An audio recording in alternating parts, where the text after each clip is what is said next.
Welcome to the third episode of Wolf Broadcasting. We want to thank you for being a loyal following, and we're looking forward to many shows going forward. I'm Ajax, and this is my colleague in crime, Steele. Good evening, Ajax. This is Steele. And this is January 24th, 2016, and we're looking forward to many shows going forward.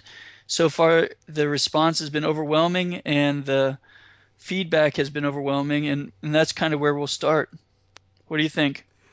I actually was just going through some of the feedback, and I really appreciate some heartfelt feedback, some real feedback from our listeners. We just launched off, and we have a very small listener group right now. We are still in the beta mode, so I appreciate you taking your time and giving us your feedback. Well, let's go ahead and get started with the first one, which I thought was really interesting, and I'm going to read it word for verbatim. Someone sent me this from one of our friends of the show. Said that one of our listeners had noted that they had put the biggest disappointment of the first episode was on the discussion about guns. They wrote, "I don't like the logic of universal background checks being an infringement on the Second Amendment. It won't hurt anyone's ability to get a gun unless you're a felon." And what were you thinking about in response to that kind of criticism?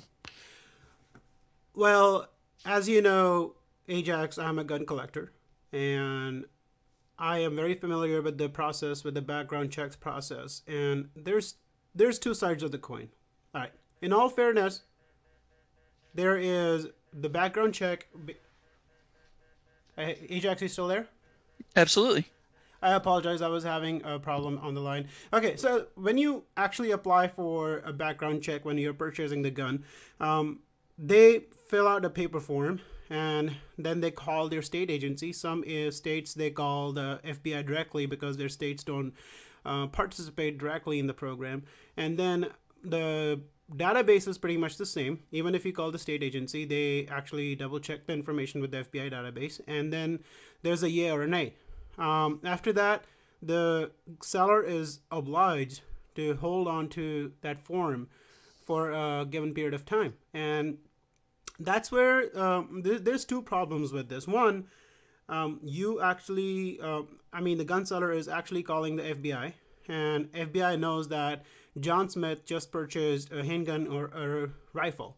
Now, it is illegal for the government to hold a database on who is a gun owner. Now, what happens is recently I can look it up. I can share the information on our YouTube page or Facebook page. The government has been keeping a database, even though it's illegal, but they keep a database on the background check. So they have some kind of quasi gun registry. On the other side, they don't know exactly what you bought. A rifle could be a muzzle loader, or a rifle could be AR-15. Now, the only problem is if you have universal background checks, what's the guarantee that the government is not maintaining a database?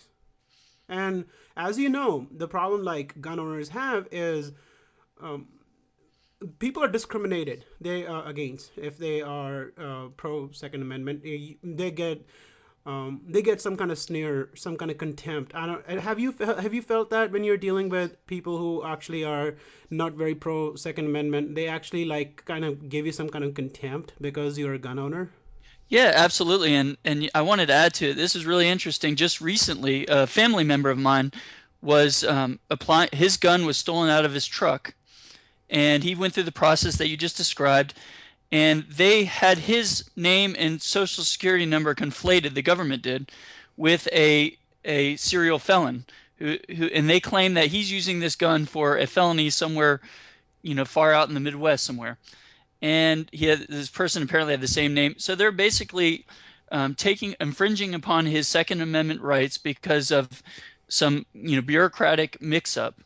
And he has to go through this process, and he already had a concealed carry permit, interestingly enough. And he's actually having to send his fingerprints to a FBI database to get reevaluated and to prove he has to prove that he's not a criminal, basically. And I think that just speaks to the problems that we have within this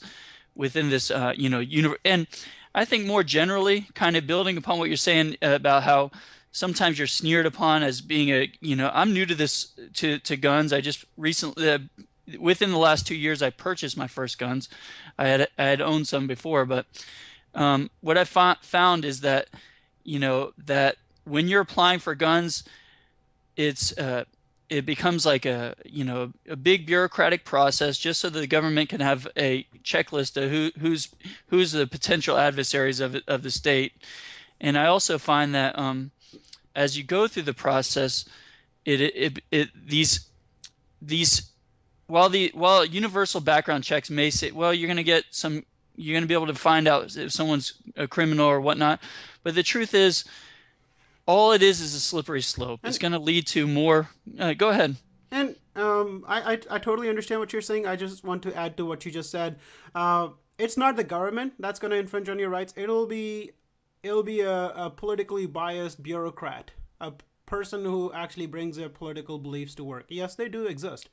They could use the Whistleblower Protection Act to release information of the gun owners. You remember recently, one of the New York publications published the addresses of all the gun owners in a given area. Yeah, I remember about that. That Yes. and our friend up there, Michael Bloomberg, is about to be running for president. Did you hear that? Yeah, it's a little semi change in subject, but did you hear that he's Mm-hmm. considering his candidacy? And you and I, being gun owners and defenders of the Second Amendment, and our, we see Michael Bloomberg as enemy number one in um, that. it just brings me. It just reminds me of Donald Trump. I think Donald Trump is like Michael Bloomberg. There will be this political evolution. Remember when Michael Bloomberg was a Republican once? So, And it goes to the political expediency of the political class when every single political position that Donald Trump had, maybe 5-10 years ago, was complete opposite that it is now, and all of a sudden this is how it's always been. And it shocks me that everybody buys into this hook, line, and sinker. But I think we addressed the gun issue, mhm. and I hope our follower who provided this feedback, you know, it considers that, and we appreciate the feedback. I just want to mention another. I just got another email today from someone who was talking about, they were kind of thanking us for kind of breaking through this kind of crony capitalism. When we talked about how the corporate influence of the political class, including the Obama administration, including the Congress, and we kind of brought that, and he just kind of was complimenting us on exposing that is something that the media seems to forget at times. What do you think about that? I don't think it's any kind of insider information. It's information out there. GE CEO, Jeff Immelt, he has been an Obama pal for the longest time, and I'm not pointing fingers at one person. Each party has their own favorites. So I believe that information is out there. If you are a news junkie like me or Ajax, then you definitely will come across stuff like this periodically. I don't. I would hate to take credit for like exposing anything on this front. Yeah, and we're just, and these are mostly, where we get our information is open source information. Yes. But this same viewer, or listener rather, mentioned that they wanted to know what kind of sources of information would be ideal for finding out the truth. Uh, Before you chime in on that, because I know you got some strong opinions about that, um, he mentioned that he listens to NPR. This listener, and I say I listen to NPR, mhm. but you have to be able to filter out the propaganda in NPR, because NPR is got good information, but at the same time it also has a specific bias to it. And our goal of this show is to try to expose bias wherever it might be. Go ahead. So here's my reading and listening list for the day. Okay, you ready for this? Go for it. I start my day with Drudge Report. Then I go to Huffington Post. Then I go to CNN. Then I go to news.google.com. Then I listen to POTUS channel on SiriusXM for almost my entire workday.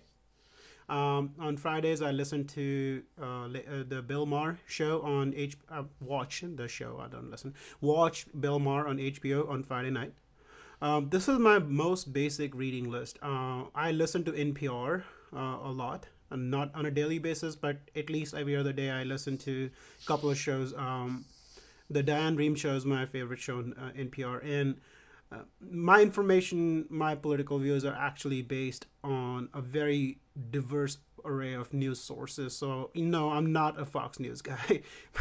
I listen to NPR more any given day than I would ever listen to anything on Fox News. And so that is the key. You have to read and listen across a very wide, diverse array of news sources.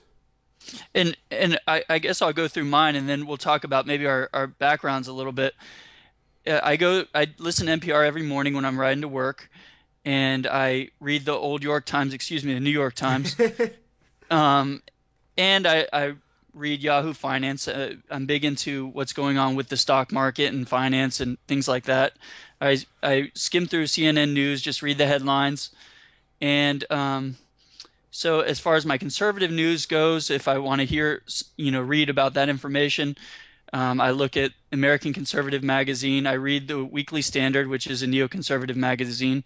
I read the National Review, which is probably the most notable of these conservative magazines. And I know you have posted on LouRockwell.com. I've read a little bit on there on occasion. And I read Bloomberg Business, which, speaking of Bloomberg, we were just talking about him. And I read his magazine every a week. It's a weekly magazine, but that's specific to business topics. But more generally, I would say to our audience that the knowledge base of Ajax and Steele comes less from the news sources, but also from our backgrounds. We both have post-secondary degrees.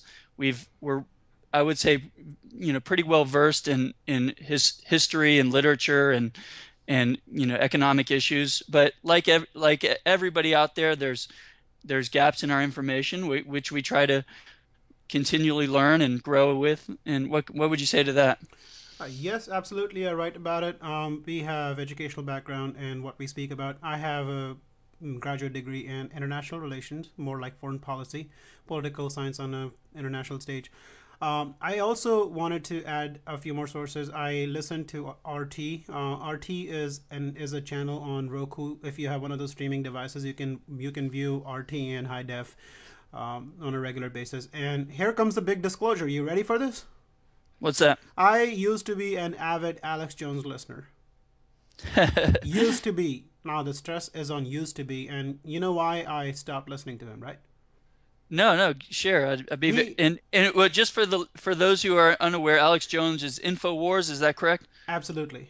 Okay, go ahead. I stopped listening to him because he just went full cuckoo on the Muslim issue, and now he is just like knee deep into this whole theory that Obama is a Muslim. So I think he just lost his marbles finally.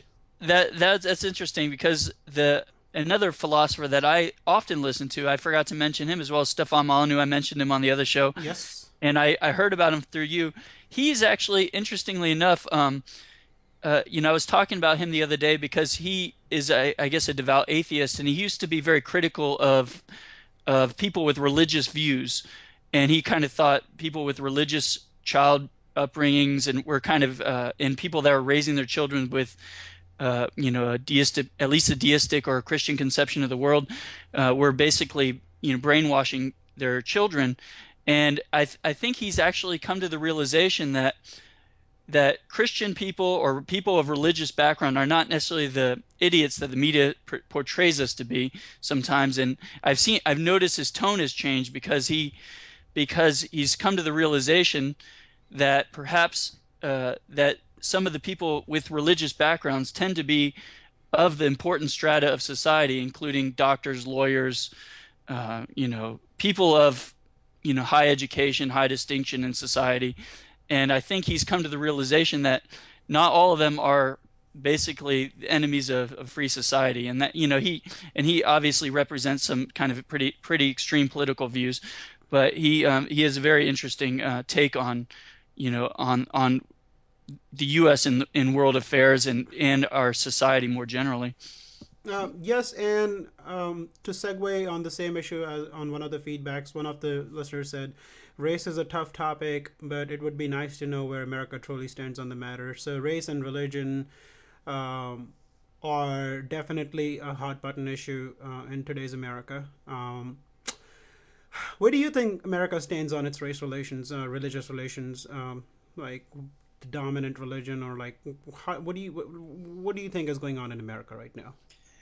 Well, let's start with race. I have a couple friends, and I was just talk. I have a couple children. I was at a birthday party for children. They adopted a small black child from Ethiopia, and I have other friends that have adopted, black children. And the big lie the media presents is that the vast majority of people are racists. We're all racist. Every white person in white guilt, white privilege, white privilege. This is what you hear in the media all day, every day.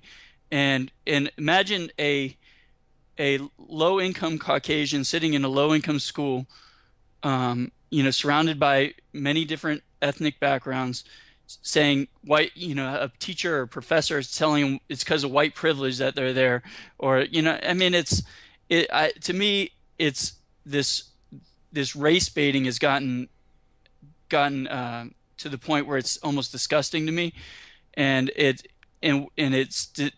very divisive. Society wouldn't the free market tends to lead people together, because in a free economy you have, free exchange of goods, and people tend to sell and buy at their leisure with people, and it makes people feel more comfortable, because usually people, when the old adage is, I don't see black, white, or purple, I see green.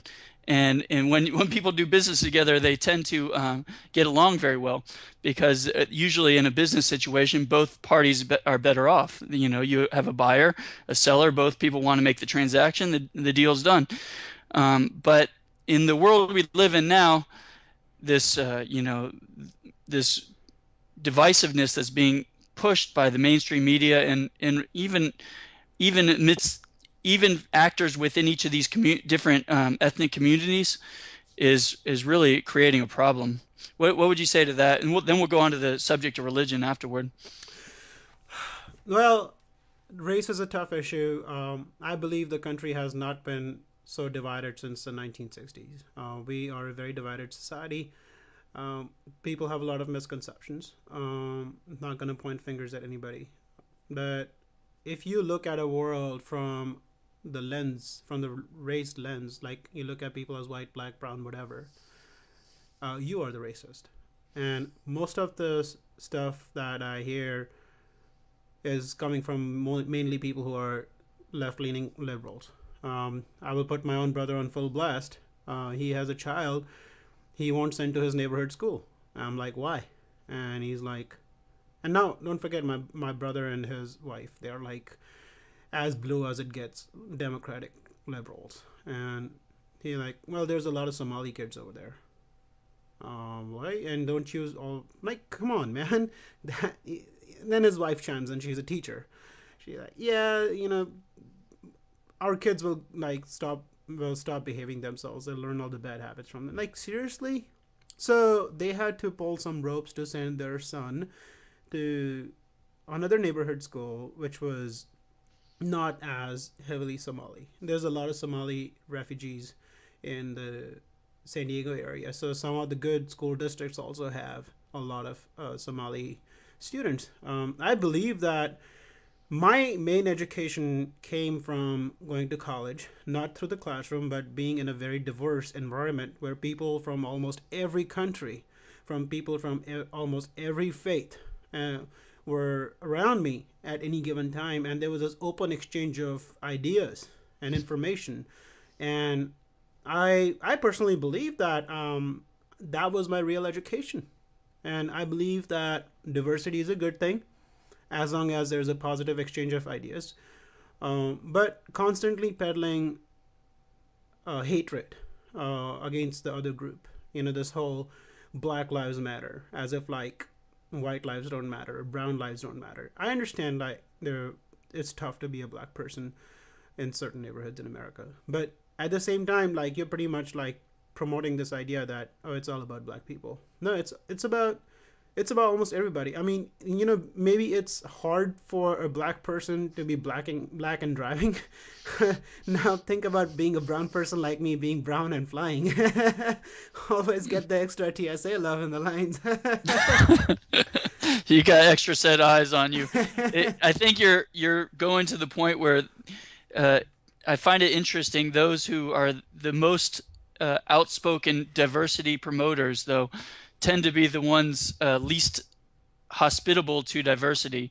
They tend to you hear this idea of we need diversity in this, but for instance, in the university setting, what is it? 95% have a left of center or democratic view of world conception, and we it's not because that they are just the smartest people in society. All the professors just happen to be left of center in their because they're the most intelligent people in society. No, it's because if you don't have that view, you're not going to get hired.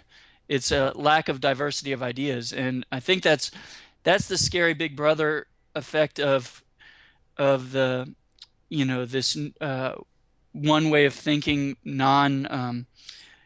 diversity of population, but not in my neighborhood view. What do you think?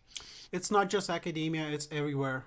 Um, I even at work, I keep my political beliefs to myself, but I see some people with leftist views openly espousing their views. I don't have the same freedom, and it's not because I'm scared of losing my job. I take pride in what I do, and I know I'll be good at whatever I do. But at the same time, I'm trying to avoid a confrontation. But that doesn't apply to the leftists. They espouse their beliefs openly, and then they hire their own kind a lot.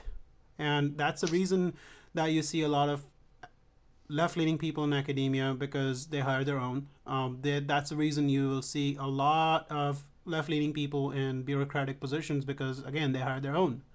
Somehow, like this one person at work, like she was on the hiring panel for me, and later on she told me she Googled me.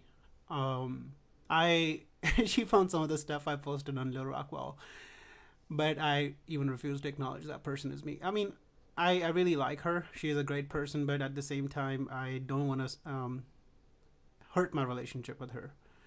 She's in a mentor role, so she doesn't know what my political views are. I never, and every time she espouses something, I just like laugh. I'm like as if like some give some kind of high five. Yeah, you're right. So yeah, Well, and I think what you're doing there is absolutely what we need to be doing as a society.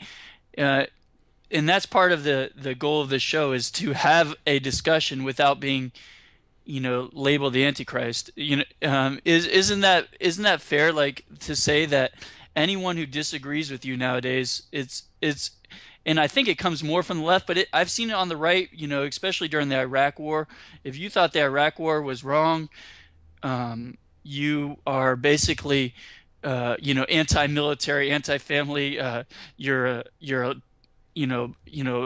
a commie bastard or something. It's this kind of uh, social censorship that's going on, and I find that it's scary. It's Big Brotherish. It's a postmodern phenomenon that I think is unfortunately creeping into the American kind of, well, actually in the whole Western kind of cultural dynamic. Would you agree with that sentiment? absolutely. So you want me to take lead on what happened last weekend on our last weekend show regarding censorship? Yes, absolutely. I want the audience to hear this because this is really interesting. So we have a very close group of people who listen to the show. We believe that we will receive honest feedback from our listeners. And last week I kind of went on a rant. I listened to the show again and again several times, and I was wondering like what is it in my show that offended somebody? And maybe like it was about my rant on Zionism. I don't know what it was. I mean, I still don't know what it was. So Within 10 minutes of me posting the show on YouTube, I get an email from YouTube saying that I have violated YouTube guidelines and my show has been my upload has been removed. And I was amazed. Like in 10 minutes, in almost an hour and a half long show, within 10 minutes, somebody has already found a problem with the show, and YouTube also confirmed within those 10 minutes that the show is violating their guidelines, and they removed it. So all that somebody has to do was report my upload, and within like it's everything happened so fast. Like they all already removed my show. Then I appealed the decision. The the show was put back online by YouTube. I just checked, it's back online, but it took several days for me to get the show back on. It created an additional hurdle for me to upload the show in its audio format elsewhere so people can continue listening to it. But I mean, you see like how easy it Well, is. Yeah, go well, ahead. actually, let me chime in there. I want to say, and that goes to our spirit of, our passion about this show because uh, we found a way around this. We still posted the shows online for our listeners, and that's the beautiful thing about the internet. You can't silence people forever. You cannot take something away and silence people. That it's so broad and so international and so large that if you silence one area, we're going to find a way in another. And I don't mean just us. Anyone who wants to speak out against these injustices in the world, speaking for the cause of truth, the cause of liberty, the cause of reason, the cause of truth. I already said truth, but you get my point. And sorry, I just wanted to get that across. We were able to still get you the content and the material that we posted in spite of this garbage, this blacklisting that they try to do, but they kind of turn it around now, fortunately. So that's my first hearing about that. I'm glad they finally overturned the thing. So go ahead. Well, I mean, my thing is like if you disagree with something, just tell me what you disagree with, and maybe we can have a reasonable discussion, and maybe find a common plane, or maybe like disagree in a gentlemanly manner. But reporting stuff and like and not even taking responsibility. That person who reported the material is in that closed group, but he or she won't even admit that they did it. I mean, that's cowardice. I mean, that's absolutely open cowardice. Like, show some courage. Take responsibility for your views, and just tell us. Maybe your feedback can help us improve the show.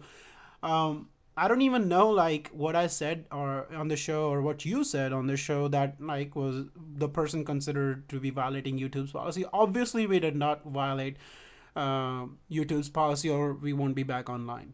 So it was somebody's personal It belief. it's a modern day book burning. Is what it is. Absolutely. We was it what was that book, that famous book that where they actually had the fire department to go to burn the books. What was that book? You know what I'm talking about? It was a famous like dystopian future story. Um, Fahrenheit 451. You remember that story? Yes. And it's a great story. If you ever want a piece of classic literature, this is for the audience. Where instead of putting out fires, the fire department actually burnt the books. And while this new medium, which is MP3 online podcasting and things like that, this may be the new medium. Books may be kind of losing a relative share of the media market, but it's by silencing it, that's just basically burning a book. It's the new thing. And but as far as our topic of censorship, that's an important topic, and I hope it doesn't happen again. If you are a viewer, please don't, please just respond, stand up for yourself and say, you disagree with this and why, and then we can engage you in a rational discussion. I wanted to talk about some of the, so you wanted to talk about student loans. So what did you have to say about student loans? What was your interest in this topic, and how do you see the role of student loans playing in our state financed education system, public education system?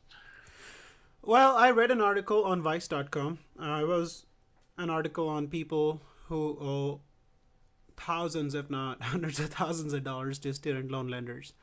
And they have escaped to Germany and they have cut off all contact with their lenders. And I was like, wow. All right, that's actually not the wild part. You ready for the wild part? So you listen to the reasons why these people are defaulting on their loans, and they're one of the reasons that one of the common sentiment among all these defaulters was that this is something that should have been provided to them for free to begin with. Education, college education, like they feel this entitlement. Um, Ajax, So yeah. that Bernie Sanders is proposing universal college education. You would say that there's no such thing as a free lunch, or would you not disagree that this human capital investment is a worthwhile goal for society, and that it should be a publicly financed endeavor? So you would disagree with that sentiment? I absolutely disagree with that sentiment. I believe that if you, I believe it's a self-correcting market mechanism because when you make college education so accessible, yes, it's like a double-edged sword. There will be people who will be going to school for areas that are more required in the labor market, like the STEM, the science, technology, engineering, math, and all that. Then there will be people who will be getting their degrees in basket weaving and women's sciences. I mean, how many of these basket weaving scientists do we need? How many of these women scientists do we need? So then they complain, oh, I have a college degree, but I have no education. I'm still flipping burgers or waitressing. There's nothing wrong about that. But I mean, I believe that there needs to be some kind of criteria on where this capital is invested, and that already exists. Colleges offer scholarships, colleges, and there's always private funds. So it depends what you're trying to do, but I think like blanket investment in human capital is not going to produce overall positive results. We will have a lot of people with college education but no jobs. Well, that's interesting because I keep hearing about these young people that are everybody needs to go to college, everybody needs to go to college, and then they have shortages in these trade schools, sort of apprenticeship areas where they have are high paying, but there's shortages, and probably many of these young people could get these sort of vocational tracks. I've looked at this issue a lot, and I feel like that what percentage of the population needs to get these basket weaving degrees that you're talking about when they could be welders, when they could be plumbers, when they could be electricians, and these have a high degree of skill involved in a lot of and a significant amount of training, but you typically don't get that in a 4-year college education. You get that in some sort of vocational school, some sort of alternative training, and I just think that a lot of young people are led astray to get degrees in X, Y, and Z that are not very, labor market friendly when they could be getting something they're actually more interested in and put into a track that would lead them to a more successful life. Would you agree with that? I absolutely agree. And one more thing I want to add to this is there's nothing wrong about going to school for something that's untraditional, like women's studies, uh, any of this stuff that I don't even understand much. But thing is, there's ways to do that. You know me really well. You've known me through college. I used to rent from you, and I put myself through college with zero student loans. Came to America, didn't have access to scholarships, didn't have access to student loans.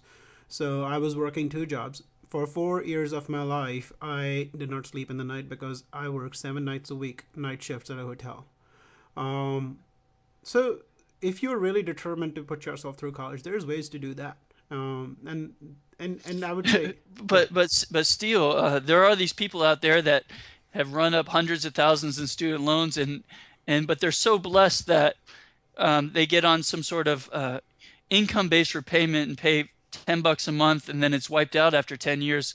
But you and I, as taxpayers, we're benefiting to the human capital of society by paying all their student loans for them.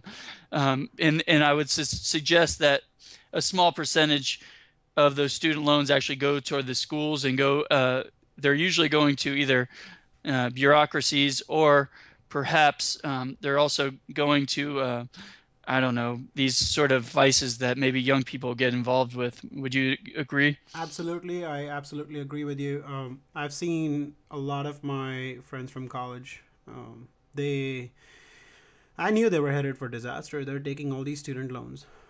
They were not working, getting all these useless degrees, and they had a hard time getting out of college. And there's programs out there that can help you pay off your student loans. I'm not, I'm not endorsing any given program like one of the ones you mentioned. Like, and there's another one if you're a teacher in a rural area, you can get the government to pay off your student loans. Correct me if I'm wrong, but there are programs out there where if you put yourself through some hardship, some added hardship, the government will help you pay off your student loans. But I mean, don't feel entitled. Like there is no such thing as a free lunch. And don't feel entitled that like you can go get a useless degree and the taxpayer will foot the bill. It's not going to happen. And learn to survive in college. Don't. And and my concern with all these sort of de facto state subsidies of higher education is that you're getting an over demand, and then the price is going to rise. So we've seen the price of college go up for I think Mm-hmm. it's 15 years straight, Mm-hmm. sometimes double digit cost increases, and then you have higher institutions kind of competing with who has the biggest pool in the dorm, or who's got the fanciest gym, who gives you the most amenities in the dorm, in the frat houses or the sorority houses. And it's just and not to mention the relative the relative cost of the administration function of these institutions is growing exponentially. And it may have slowed down recently, but I don't know the specifics, but I would suggest that 8 or 9% a year price increases is probably what's been going on for quite a while now. And what do you think about that? The over demand of higher education. Over demand and easy supply of money. A lot of liquidity in the education market. It's easy to get student loans. So it's easy to fund an education these days going to college. But the problem comes up because now people are willing to pay a higher price for that highly coveted slot in the school. So if you're like trying to go for a business degree, there's more people who can afford to go to college by means of student loans than the number of slots that are available in the business school. So guess what happens? They raise their price. It's a seller's market, you know. And that's the reason the cost of education, higher education in America is going up. And now the response from the entitled youth is that this is something that should be given to them for free. And I totally disagree with that. I believe that working your way through college, first of all, leaving your home, going to college, working hard, getting a degree, being on your own, it not just helps you get education, but it also helps build character.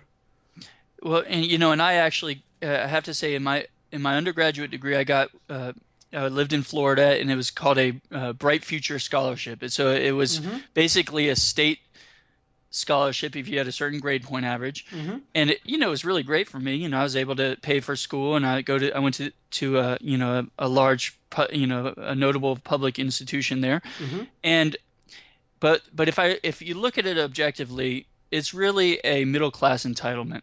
Mm-hmm. Because most of the people that are benefiting are middle or an upper class people, but the cost is borne by society. It's sort of a regressive tax. I uh, agree with you. I and agree with you there. but the student loan thing is, I heard that student loans are bigger than credit card debt now, and you got over $1 trillion in student loan debt. It goes to our larger society's embrace of debt as a means at least I would say education theoretically could be an investment in the future. Perhaps those basket weaving degrees that you're talking about don't necessarily fit the bill, but in most cases, I think education is sort of an investment. You get sort of at least some return on your investment, depending on the type of degree, depending on where you study, depending on how much you study of the specific area, and the marketable skills associated with it. But it's a catch-22, because I think investment in education is good for society and democracy more generally. But the kinds of things that some of the students are learning, that's a whole nother discussion, is maybe maybe not the best information or the best knowledge that could be gained by young people. Can I close this segment by echoing the sentiment of one of the students from that article? Go for it. This one person said that he is actually waiting it out for Obama to waive off all the student loans. So that just left me with my jaw dropped. I'm like, what's wrong with these people? Like, as if like the president has a magic wand, he waves it and makes stuff happen. I mean, how? What are we teaching our kids in school to begin with? Do they even know how our legislative process works? Do they think like being a president or any elected official makes you a superhuman? You have superhuman powers. There's a way things happen. There is a process for everything, and that is the thing. I mean, they have these blind hopes in public figures like Obama or Bernie Sanders. They think like we'll just wave a wand and make their problems go away. I mean, if you don't have. And I would say also you could say that about Donald Trump or Mhm. or Sarah Palin, if you will. Oh my God. We are definitely going to speak about that in the later part of the show. Yeah, we have to mock Sarah Palin at least once per episode during this Republican primary. So, but let's go on. I want to talk about this kind of goes along with what you're saying about the lack of knowledge of how our governmental system works, and I think the relative strength of the executive branch has grown. I think it's fair to say under the previous administration and the second Bush administration, even during the Clinton years and the Bush years before that, the strength of the executive branch has grown, in proportion, and in ongoing, I would say, Supreme Court decisions have sort of fed that phenomenon. And I just wanted to talk briefly about comparing our society to the Roman Empire. They were the kind of the founding republic that many of the founding fathers looked to for guidance when designing our Constitution, when designing our checks and balances within our political framework. And I think that the relative strength of the executive branch sort of contradicts that notion of it's not that they wanted a pure democracy in the sense that every person's voice was equal. Of course, they never felt that way because many were elite, many of them had a lot of money, many of them had a lot of influence in education. They actually were skeptical of the passions of the lower income strata of society.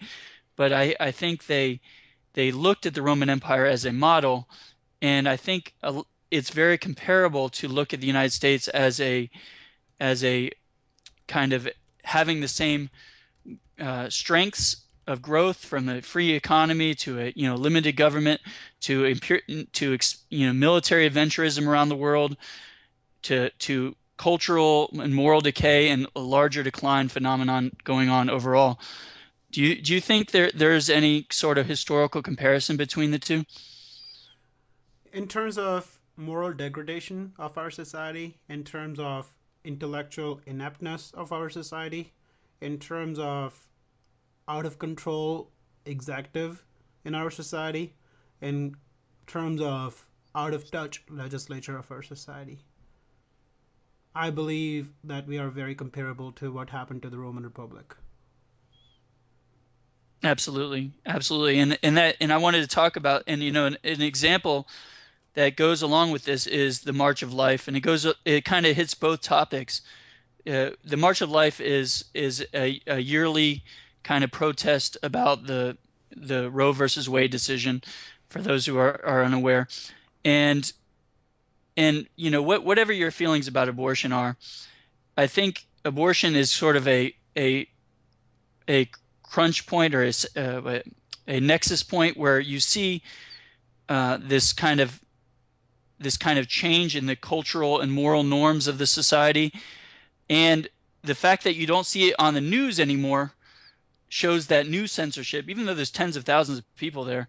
The mainstream news media, puts little flashes of it here and there, but it's completely whitewashed. If it was 20 people protesting, affordable housing in the suburbs of Chicago, there would probably be, the entire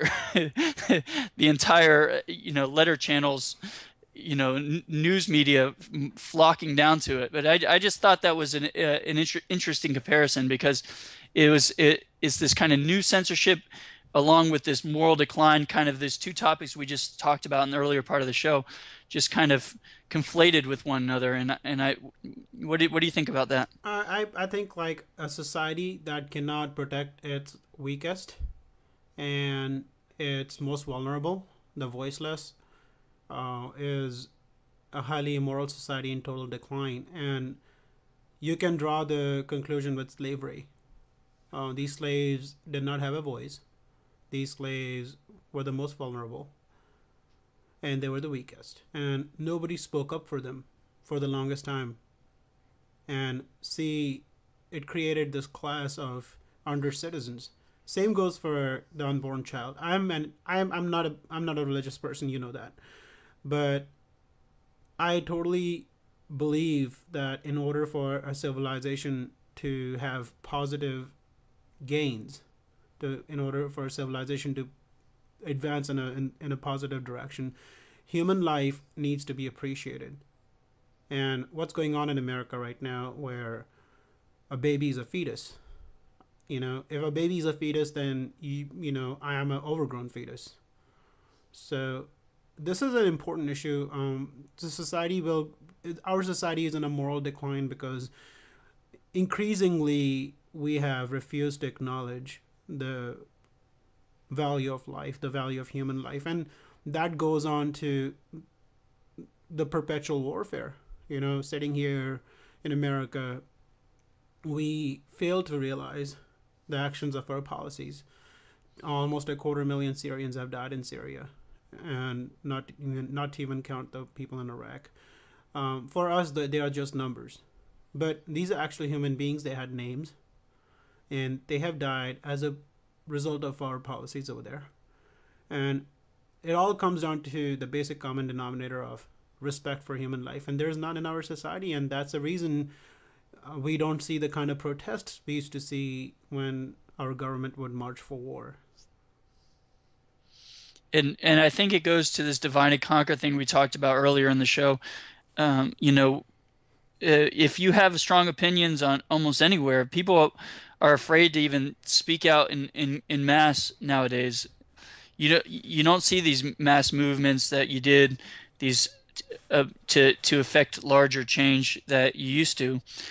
I think it's easier to turn on your TV, and I say that as just someone who turns on my TV almost every night.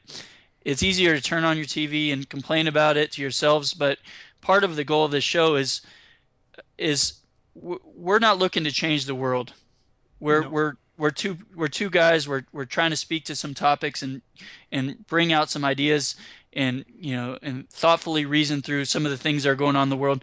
But our goal is to, if we change the hearts and minds of a few people and to see what's going on, then maybe they could do that to five or six other people. Maybe then you get a chain. Then you get a greater society, a better society, one that doesn't do these kind of that kind of respects people from conception to natural death, to that shows respect to their neighbor, is decent to people. And I can speak personally. I need to work on this. I'm sure you do too. But as a people, we need to do that more. Let's go on to some more topics. I don't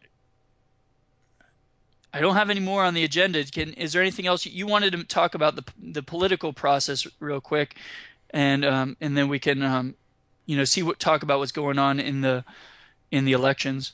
Should I give our listeners a 60-second roundup of how our federal process works? A Go quick for it. lesson. All right.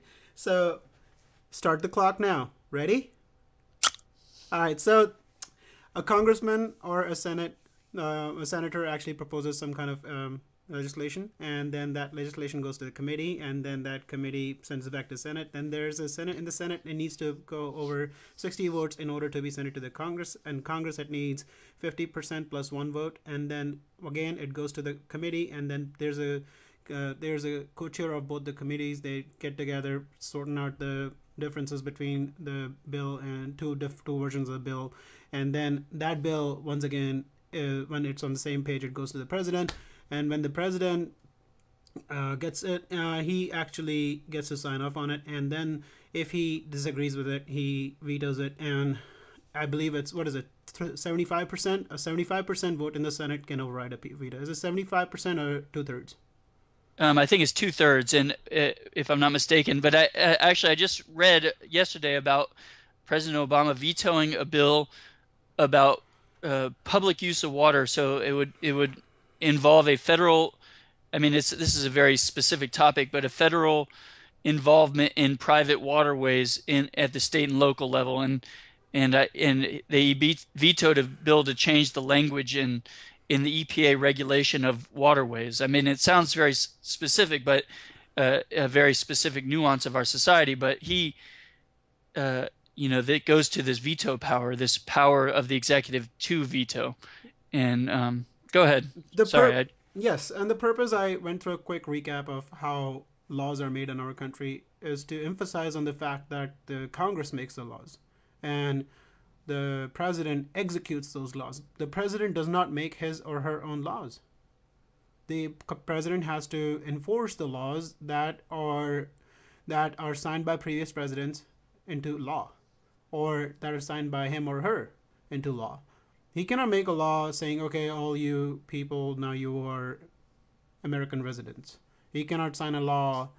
And that's going to the Supreme Court, that sort of amnesty action that you're referring to. That will be in the Supreme Court. I think it's going to be in the early part of the summer. So we'll find out what a federal appellate judge, just for a little background, there was a sort of a de facto amnesty given to a certain amount of the resident illegal population by executive order. Let's call it undocumented. I don't want YouTube removing our show again. Oh, sorry. Undocumented. That we got to use politically correct lingua franca, and going along with that, so that's going to the Supreme Court. And talking about our checks and balances, the judiciary does not make laws as well, and that's a big misnomer among maybe the less informed of our society, that the judiciary can execute law. The judge's decision, Roe versus Wade, the Heller decision, this Affordable Care Act decision. These are not these. This is judicial activism. I mean, it's when the Supreme Court can decide what laws are appropriate and not. Go ahead. I believe that this is somewhere where I might disagree with you. I believe that the Supreme Court is definitely within its legal bounds to give a yea or nay vote on the constitutionality, the legality of the legislations. But at the same time, I have zero hopes in the Supreme Court. And the reason is we have an activist Supreme Court. Like, there's like these 4 justices that vote a given way, and then there's another 4 that vote a given way, and then there's like this one Justice Kennedy who actually is the swing vote. And I mean, how is it possible? How is it possible? You go ahead. Well, you're right about that. That is the 4 and 4. You got the Scalia on the right and the Ginsburg on the left. But at the same time, you have this sort of, I guess, this third wave voter, which is Justice Roberts, he was appointed during the first president or the second President Bush administration, and most people lauded him on the right as a sort of fundamentalist conservative, a real Republican, but he's tended to be a very difficult one to pin down, because on many issues he doesn't. I would say he's kind of jumping back and forth, like Justice Kennedy is something we're seeing. He was actually the deciding vote in the Affordable Care Act, saying that a tax for not purchasing insurance is a cost. if you can, is a legitimate role for the federal government, saying that you should be required to purchase a private sector offering, even if you maybe fundamentally disagree with it. What would you say to that? Right, and that is the reason I have zero faith in my in the judiciary right now, because I already know like which way out of the nine justices are going to vote. Even if the ones who are actually voting in a way that I agree with. I mean, the thing is, how is it possible that two justices with extensive judicial background see the same thing in two different ways? Either something is constitutional or it's not. Either it's constitutional for to gay people to marry or it's not. How's it, like, so basically what's happened is we have people sitting in the Supreme Court who are political activists before they are judicial gatekeepers of our country. Um, and that's the biggest problem I have with the Supreme Court. I don't trust the Supreme Court. I believe that they're gonna roll on this executive action, and if of regarding amnesty for the undocumented, in a certain way, which is gonna give some breadcrumbs to the left, some breadcrumbs to the right, and it is absolutely wrong. I believe that the Supreme Court needs to rule in a certain way. That is actually right. I mean, they need to come out and say, "Hey, Mr. President, you're wrong. You cannot make your own law," and that needs to be the precedent. And that goes on to this new. It's not an executive order on guns, but it's some kind of policy paper that he issued to his agencies. Well, So well, I want to just say that it's not all been bad. There was a recent decision in which people were allowed to opt out of collective bargaining, forced union dues, basically from in a public sector union dues. You're required to put money, and those monies were being utilized for political purposes, and I think that's goes to this sort of kind of embedded vested interest for the state. And there was a recent ruling which allowed for people to opt out of these sort of forced, you know, you union know, dues. not the union dues for policy application for supporting, whether it be party interests, whether it's usually Democrats, but there's also Republicans that maybe um, that have strong backings by what X and Y public sector union, and they could use these required dues from someone who is not really interested in that, and require you to pay for it, and then at the same time use it for this political activity. And I think that is it. Gets to the root of our sort of you know. Uh, what do you think about that? I think it's a big problem. And my only problem is how is it that two people with such solid backgrounds in law see things so differently? And it's because, and again on this issue as well, I believe that we have activists on the Supreme Court. We don't have the gatekeepers of the law on the Supreme Court. So even if I agree with certain decisions, it does not necessarily overlook the fact that we have a we have an activist panel on the Supreme Court. Absolutely, it should be. I agree with you. It should be a up or down vote. Is this Constitution or is it not? Whether you agree with it or not, does it fit within the parameters of the Constitution? And I don't think many of the justices look at law like that. They say, is it my guy's going to win here, or is it their guy's going to win here? And And and to add to that, the people that, let's say, Obama installed in the Supreme Court, they always approve all his policies almost. The people that Bush Jr. appointed, they actually on a less frequency they agree with what the neoconservatives have to say. So more or less like these people are mirror images, mirror intellectual images of the people who appoint them in the first place, and that makes the Supreme Court an activist institution more than as the third estate. yeah, it's not always one to one like you're saying. I know there's been Justice Breyer was one of those big kind of wayward ones. But there's often these ones that people don't get what they're expecting. But it kind of goes along with, this isn't a topic I had put on there, but I wanted to talk about is one of our listeners had feedback regarding the Federal Reserve and the political influence on the Federal Reserve. It goes to that same principle. Who appoints the Fed governors mirrors their views on how they want the economy to grow at that specific time, or how they want the rate of inflation to be, how much money do they want in the money supply. It's not based on rational or rules-based understanding of the monetary supply. It's based on, are my guys in office? Can we juice the economy so they can win next election? Or their guys in office? Do you get that same feeling that it's the same sort of, you pointed us, we're rooting for you. You guys pointed us, we're rooting for you, kind of thing? Yes, except for the last two, chairmen of the Federal Reserve actually have been like that. Who was the one who actually served the longest? He served all the way from Reagan into Bush first presidency. So we went from Paul Volcker to Alan Greenspan. Alan Greenspan.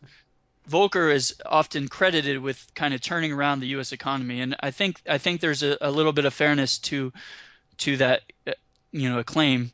And then we had Alan Greenspan, who was nicknamed the Maestro for many years because he was lauded by the press as being able to play the U.S. economy like a conductor in an orchestra. Mm-hmm.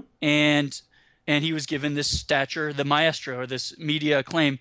When they had the big recession of 2008, that same media that used to vault him to this stature of an Randian kind of icon, he was cast down like everyone else. It shows you how the media can use someone and then throw them out when they're no longer fitting their worldview, their agenda. But then we had Ben Bernanke, who was nicknamed Helicopter Ben because he would throw money out into the economy when the economy's tanking. And so it was like the term Helicopter Ben was given because he actually had this idea, or that he was given this mantra that you should put as much money in the economy as you can to increase the velocity of money, increase the money supply when the velocity of money slows down, when the money supply slows down. And now we have Janet Yellen, who seems to be she was lauded by the extreme left as a but she seems to be a little bit more moderate. I'm actually finding. What do you think about what's going on with the Federal Reserve? Well, to go back to Janet Yellen's nomination, I still remember when she was initially about to be nominated, the media didn't say who the next chairman of the Federal Reserve will be. They said the next chairman could be a woman. Like this whole symbolism, a woman, the first female chairman of the Federal Reserve.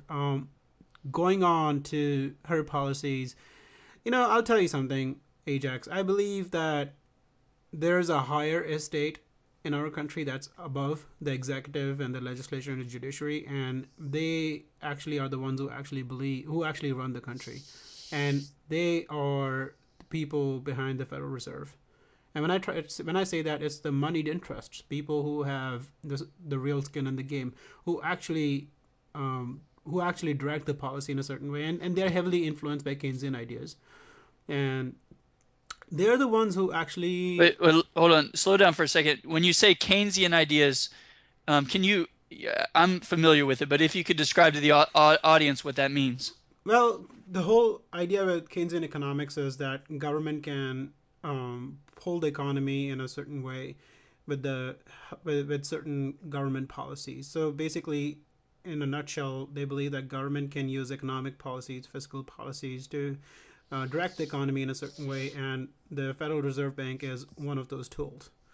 And So you're talking about monetary policy, but also on the other side with the public sector, fiscal policy, meaning increasing the money supply or lowering interest rates, or involving more government spending to stimulate the economy. And we talked about this in episode 1 a little bit, Yes. but go ahead. So I just wanted it for clarification. Yes, and so it doesn't matter who the president is. It's always going to be the moneyed interest who will call the shots when it comes to the economy. So it's the Keynesian school of thought that dominates that those moneyed interests, and they are the ones who like that. That's the reason.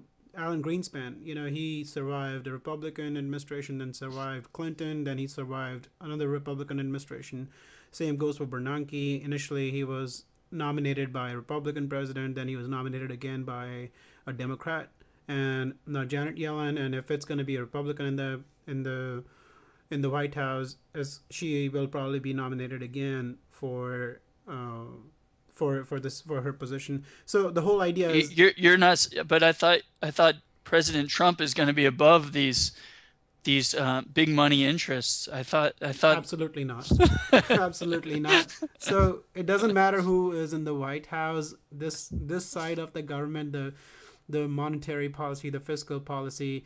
Most of the people, this is what I say, like, Obama came in promising all the change, but you look at the faces, you look at the institutions that have a lot of influence on his policy. They're the same. They're the people who are there in the Bush administration, and they're the people who are there in the Obama administration. Same goes for the foreign policy. It's the same people who were in the Bush administration who are now the faces in the Obama administration. So administrations can come and go. The economic policies will continue to be highly influenced by the Keynesians, and the foreign policy will always be highly influenced by the realists. And that's the reason that I kind of disagree with you here. That it's not that the dog that's pulling the tail here. It's the tail that's pulling the dog here.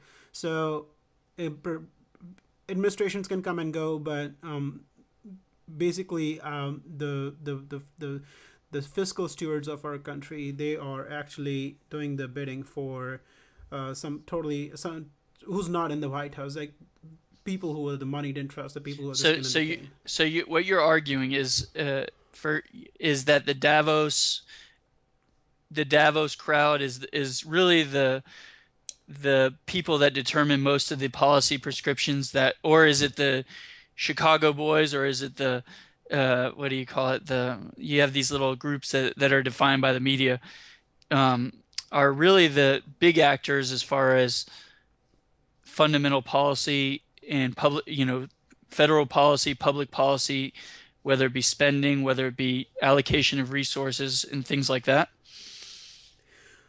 What you see at Davos is just the face of the organization. I believe the people who actually run the show, we don't even know who they are. I'm not trying to propose any kind of conspiracy theory here. That's what I'm trying to lead you to, because maybe our audience can if you want, this is a good opportunity for the audience feedback. If you got some conspiracy theories, or you have some information that we're not privy to, maybe we got some audience out there that are part of this financial and intellectual elite that plays puppet master to all the gods of the U.S. Like economy. But like it or not, that's the truth. It's not the president running the show. It's not the Congress running the show. It's the moneyed interest with a lot of influence in Washington, D.C. who are running the show. And they are anonymous. They are the Rothschilds. They're still there. And that's just one of the houses that I can come up with from the top of my head. They are the people who actually are the old money. They are the ones who have always had strong uh, influence over our banking institutions, the ones who actually control the money supply.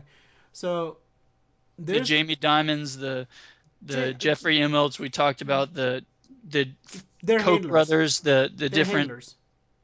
Not even them. They have handlers who are, I believe, like there's people who are actually, I believe, who are richer than Bill Gates or Warren Buffett, who actually have a lot more resources than we can imagine, but like it's so diversified and it's so concealed that we don't even know who these people are. And they're the ones who actually have the steel grip on our financial institutions. They own the Forbes magazine, and they limiting. Oh, it's an interesting thought. I really don't know. I've read through Forbes, and they got the list of the most wealthy people as the top 20, and I know, and I think it's fair to say that here's a little compliment to Donald Trump. I know we've had a lot of criticism of him on the show, but being someone who is of that one percenter class, right? He has he goes out there and says, "Yeah, I bought the Clintons back in this year," and I mean he knows he freely admits that he used his money to basically buy policies that were favorable to his businesses, and whether it be eminent domain, whether it be friendly regulation, whether it be state subsidies for opening a new hotel, or or maybe infrastructure to support that hotel or business. He freely admits that he used his own wealth to achieve these ends, and I think it's a little scary to think that if he's worth 11 billion, if there's people worth 40 or 50 billion, and or even more, Yes. the kind of power they would wield, even through intermediaries. They probably have people underneath it. Who knows? I don't know, but it is an interesting thought paradigm to consider that. Yes, and I truly believe that there's a super elite class that we don't even know about, and they're just totally anonymous, totally invisible. I mean, what happened to the Rothschilds? They didn't just disappear. I mean, they're still there. What we see, the Warren Buffetts and the Donald Trumps and Bill Gates, I think like these are like the bottom tier of the elites. The That's interesting because you think of the history of the United States. We have capitalism being the greatest producer of wealth in the history of mankind, and we have several hundred years of wealth creation, and you know and it's not all being given to the Bill and Melinda Gates Foundation like Zuckerberg and Warren Buffett want to tell us. There is money out there that is, I don't know if it's a hidden conspiracy of elites. I don't know, but actually, let's move on for a second. I just thought about something. I was talking to a buddy. Well, I just met him, but he seemed like a buddy. We kind of got off to very friendly terms from the get-go. Hopefully everyone could become buddies with one another with a little bit of talk. But this gentleman that I met, he worked for BMW, hmm right? And he he was telling me about some of the new things they're producing, and we were talking about how the auto industry is in a boom right now. He said it was 17.1 million vehicles were sold in the United States last year. It's the highest ever in the history of the United States. Wow. And so the auto industry is in a boom. And 17.1 million BMWs were sold? no, not BMWs, Oh, vehicles. total Okay. vehicles. So that spills over to GM, to Ford, to Chrysler, to Kia, to Honda, to all the different companies. Fiat. That's a government giveaway, but that's here nor there.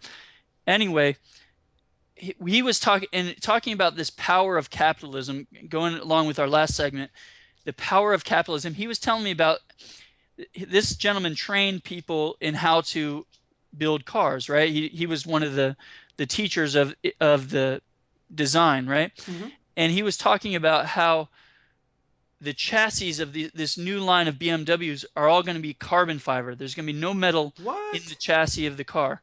And I'm like, is that just for a prototype? No, he's like, this is for mass production. It's already being started producing right now.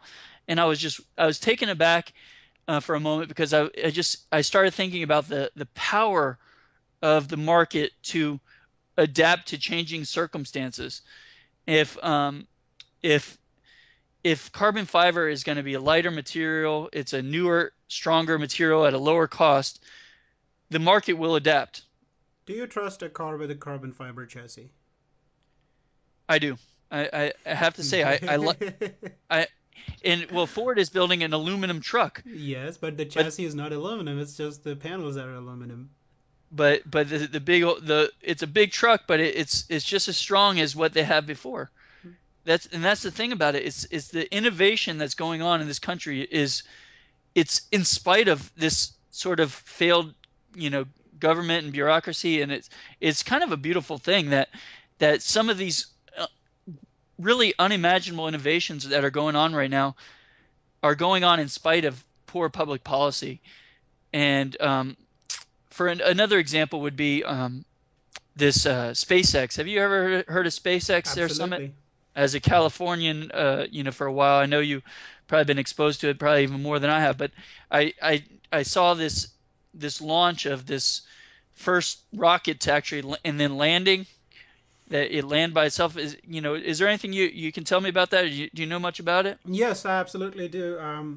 Of course, being an Indian, I definitely have people working in the science, space, and exploration and all that. So I have friends who actually work at SpaceX, and I You, have yes, go hold ahead. on, hold on. If I give them a call, are they going to answer?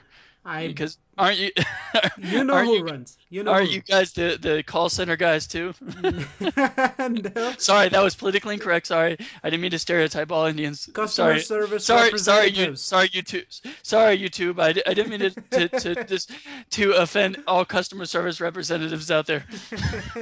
But thing is that they will not speak openly, but definitely like they will speak. When we are having one-on-one over a bottle of beer. But what I know about what SpaceX is doing is basically taking space exploration to the next level. And guess what? With almost zero um, contribution from the taxpayers. So there's a yeah. That's incredible. That's incredible.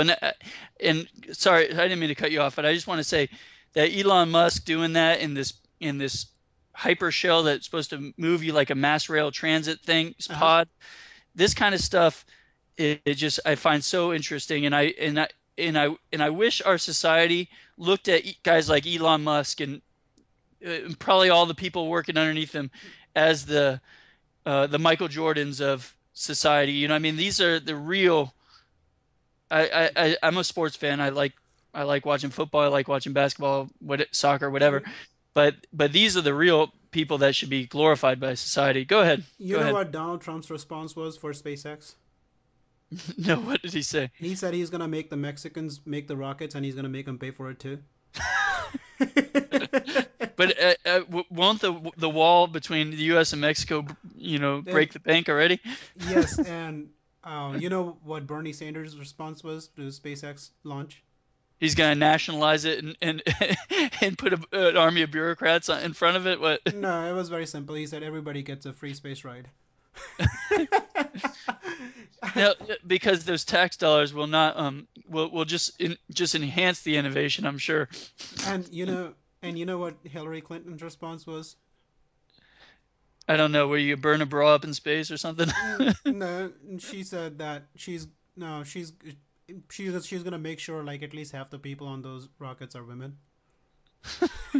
they're Yeah, actually, it's funny you said that. I read somewhere that in Germany they made a rule that half of the boardroom has to be women. Um, wait, the best one's yet to come. You know what? Sarah Palin's response was? Okay, go for it. She said that watch out, the rocket might have PTSD and might blow up.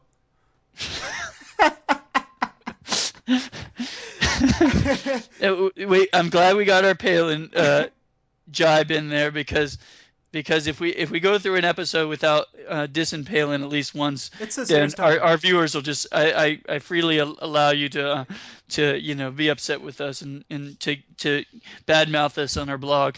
It is absolutely a very important issue, and I took my opportunity through the week talking to my friends how disappointed I was with Sarah Palin. And it's not because she endorsed Donald Trump. It's because of what she said about veterans.